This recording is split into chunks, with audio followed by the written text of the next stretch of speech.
Dans cette vidéo, je vais t'expliquer comment tu peux trouver la distance qui sépare deux points et la distance qui sépare un point et une droite. Alors en mathématiques, la distance qui sépare deux éléments, alors que ces éléments soient des points comme ici, deux points ou alors un point et une droite comme je vais te montrer tout à l'heure, ce sera le même principe. Ça correspond à la longueur du plus court chemin qui permet de passer d'un élément à l'autre.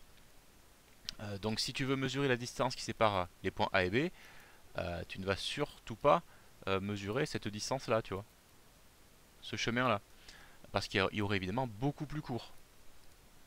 En fait, tu as compris certainement que la distance qui sépare deux points, simplement, c'est la longueur du segment qui va d'un point à l'autre. Hein, on y va bien sûr de façon rectiligne, ce sera le plus court chemin. Voilà.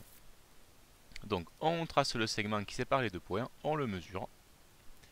Et ici par exemple, on trouve que la distance qui sépare les points A et B est égale à 14,9 cm exactement. Voilà, ça c'est pour la distance qui sépare deux points. Maintenant, la distance qui va séparer une droite, comme celle-là, et le point M. Donc c'est le même principe, il va falloir se déplacer du point M jusqu'à la droite en suivant le plus court chemin. Et en fait, le plus court chemin entre ces deux éléments, il va être obtenu en traçant la perpendiculaire à la droite qui passe par ce point. Voilà, c'est ça le plus court chemin entre les deux.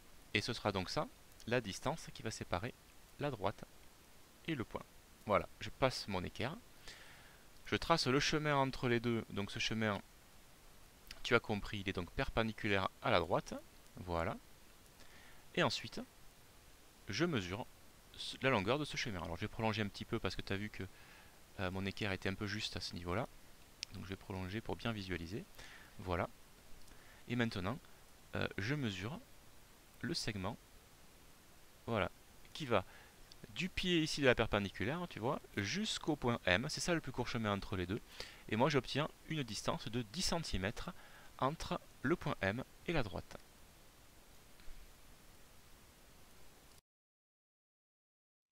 Voilà, tu as vu comment déterminer la distance qui sépare deux éléments.